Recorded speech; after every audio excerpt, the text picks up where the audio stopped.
Olá galera, tudo bem com vocês? Sejam bem-vindos ao canal. Agora mudamos o nome do canal, cara nova e nome novo, tá bom? Bíblia Podcast, com 2 T's no final. A gente decidiu mudar porque a equipe avaliou, não estava muito legal, né? Manter aquele nome que estava antes, até porque fazia uma referência ao capiroto, né? O ex-presidente da República, Bolsonaro, pelo amor de Deus. A gente fez assim para chamar atenção, né? Mas só que a gente depois avaliou e viu que não é legal, né? Fazer referência a aquilo lá. Muito bem, eu quero falar hoje com vocês, eu quero chamar a atenção, especialmente dos jovens cristãos. Você que é jovem cristão e que tenta viver seguindo o que está escrito na Bíblia, o que fala a Bíblia, o que é ensinado na sua igreja sobre a Bíblia, né? Mas deixa eu te falar uma coisa. Ontem não, tá com uns 3 dias mais ou menos, né? 3 dias mais ou menos, eu tive uma conversa com alguns jovens católicos, evangélicos, né, e de várias denominações. E eu fiz um teste com eles. Eu perguntei, gente, vocês seguem a Bíblia? Todo mundo sim, a gente segue a Bíblia. Eu queria saber se vocês conhecem a Bíblia. Uma pergunta básica e simples. Quantos livros tem a Bíblia? Imagina que ninguém soube me dizer quase. Apenas 2 jovens souberam me dizer. 2 apenas. O que é que isso demonstra pra gente?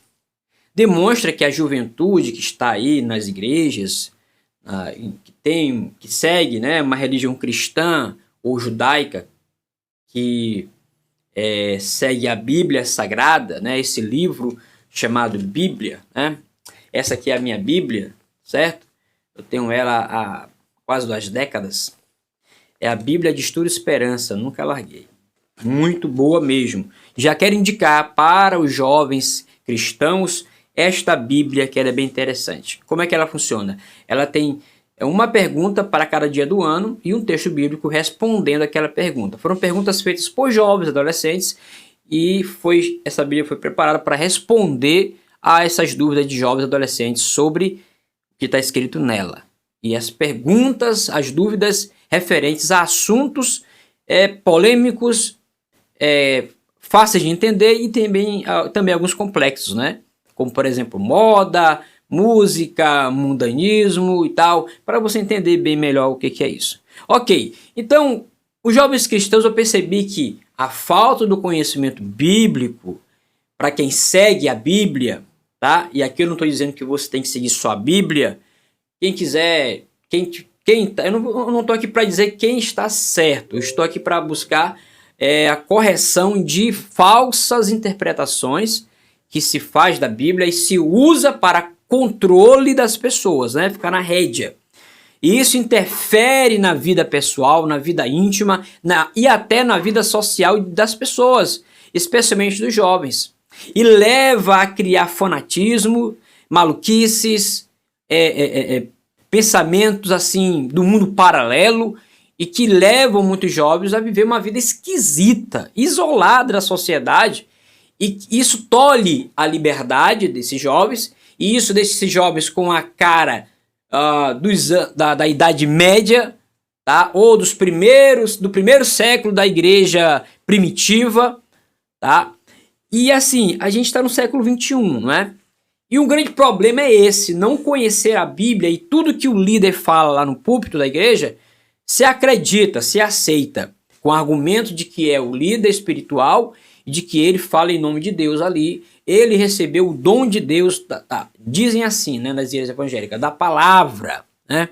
Só que a Bíblia, tá, me perdoem os católicos, mas historicamente falando, e sou professor de história, na Idade Média a Bíblia Sagrada, o texto sagrado, era escondido, guardado em porões da igreja católica e somente os estudiosos, os monges, os papas, os padres, né, as lideranças, o clero tinha acesso apenas, mas o povão não tinha acesso. Até quando que um dia Martinho Lutero, percebendo o dano que isso causava, quando ele chegou lá em Roma, vou conhecer, depois de um tempo, depois de muitos se decepcionar com muita coisa que era privada, e muitos ensinos falsos da época, Martim Lutero foi então quando ele decidiu se revoltar e saiu da Igreja Católica, se casou com uma freira, foi para a Espanha, o príncipe da Espanha, o rei da Espanha protegeu ele, porque ele poderia ser morto, né? E lá na Espanha ele passou a traduzir a Bíblia para muitas línguas.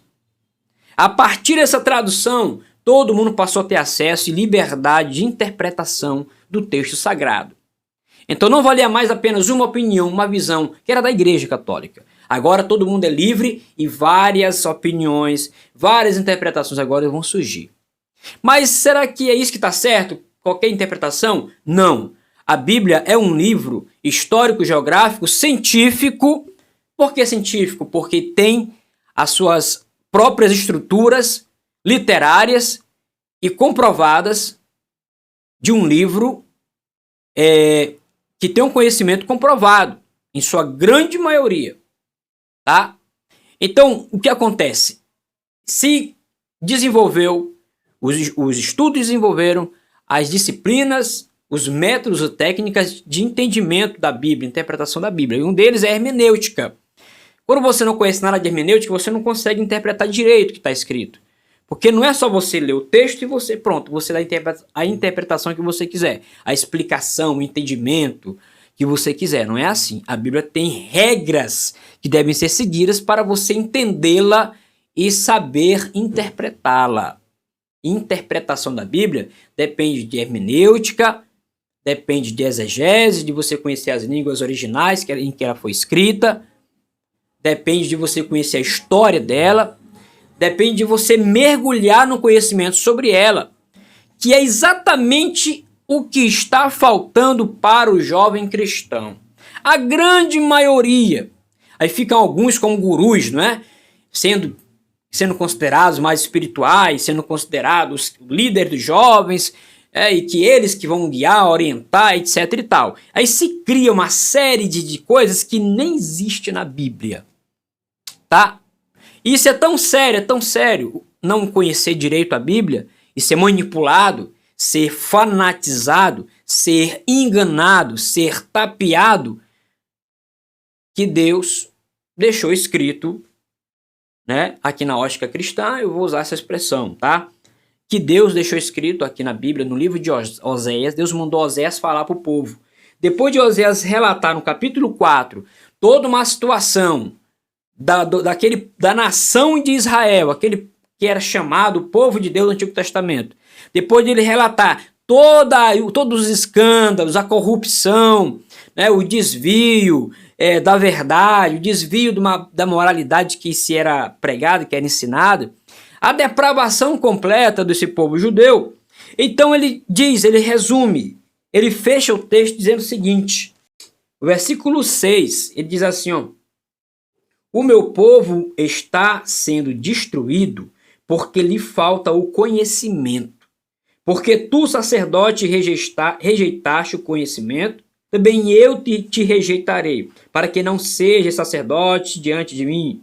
Visto que te esqueceste da lei do teu Deus, também eu me esquecerei de teus filhos. Ponto. Aqui. Tem toda uma linguagem aqui, não é? Da época, a linguagem do texto original.